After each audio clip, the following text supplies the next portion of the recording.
E nós seguimos, como a gente faz todos os dias aqui, acompanhando a situação das lavouras de soja e milho pelo país. Estamos em plena safra de verão. E hoje é o momento de conversar com um estado extremamente importante na produção de grãos, que é o estado de Goiás. E eu vou conversar lá com o consultor técnico da ProSoja Goiana, também analista do IFAGO, Instituto para o Fortalecimento da Agropecuária de Goiás, que é o Cristiano Palavro. Muito boa tarde, Cristiano. Obrigado por nos atender aqui no nosso Agrimercado. Conta pra gente, tem problemas em vários estados. Aí em Goiás, como é que está a situação para o desenvolvimento da soja nesse momento, Cristiano? Boa tarde. Boa tarde, Silmar. Um prazer falar com vocês. Bom, a safra de soja está iniciando a colheita aqui no estado. São áreas ainda pontuais, essas áreas que vão ser colhidas ainda no mês de janeiro, já que o nosso plantio se atrasou um pouco em função da falta de chuvas no mês de outubro. O grosso da colheita deve ocorrer a partir do dia 15 de fevereiro. Em relação ao estado das lavouras, à exceção de alguns casos aí de qualidade um pouco inferior, as lavouras estão em geral muito boas. Inclusive, alguns produtores falam em lavouras até um pouco melhores que no ano passado, onde a nossa média de produtividade foi bastante positiva. Então, de forma geral, a gente tem lavouras em boas condições aqui em todo o estado. Agora, aquele atraso inicial que vocês tiveram aí no plantio da soja, de alguma forma deve afetar aqui o plantio, encurtando a janela aqui do plantio de milho safrinha, né? Como é que está a perspectiva para o milho, hein? Bom, realmente esse atraso vai complicar um pouco a janela do milho. 80%, 75%, 80% do nosso milho safrinha está concentrado na região do sudoeste, né? Cidades como Rio Verde, Jataí, Montevidéu.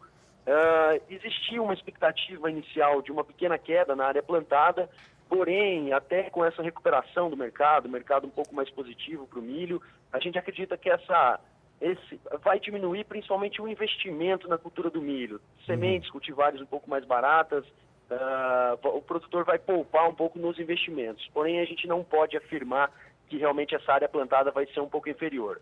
Vai depender também de como vai ocorrer essa colheita dessa soja em fevereiro, como vai ser essas condições de chuva e as perspectivas ali para o início do mês de março e as previsões de chuva para o mês de março.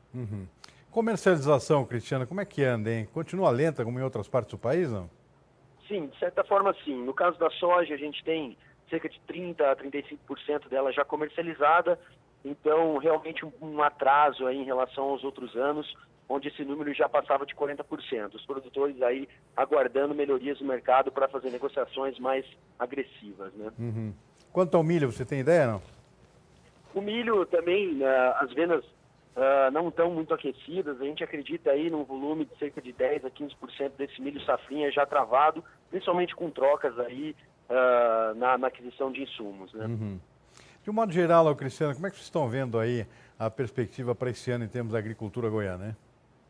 Bom, a gente está num ano positivo. O começo da safra realmente nos preocupou. Existia uma preocupação também com a ocorrência de algum veranico no mês de janeiro.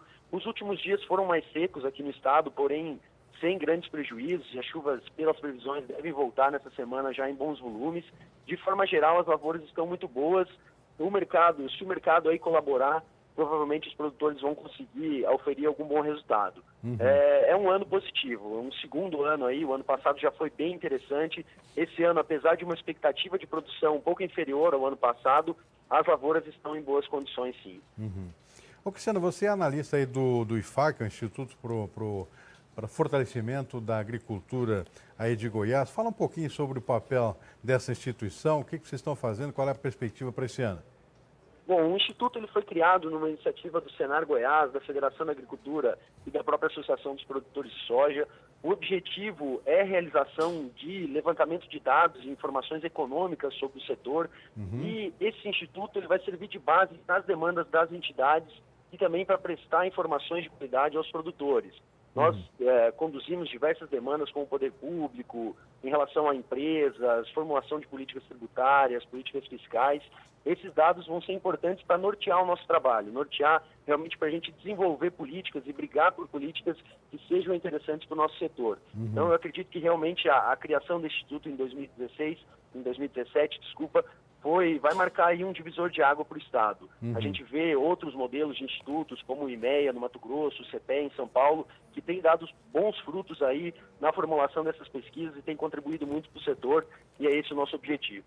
O Instituto ele fica vinculado à FAEG, a Federação da Agricultura, à ProSoja, como é que funciona?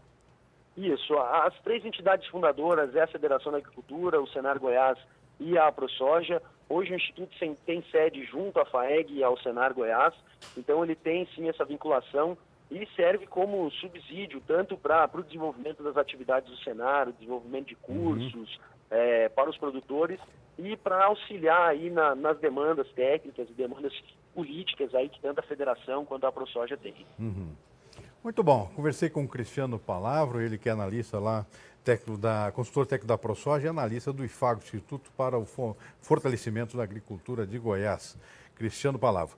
Cristiano, muito obrigado pela participação no programa. Até uma próxima oportunidade. Boa tarde, hein? Boa tarde, Silmar. Um prazer falar com vocês. Obrigado.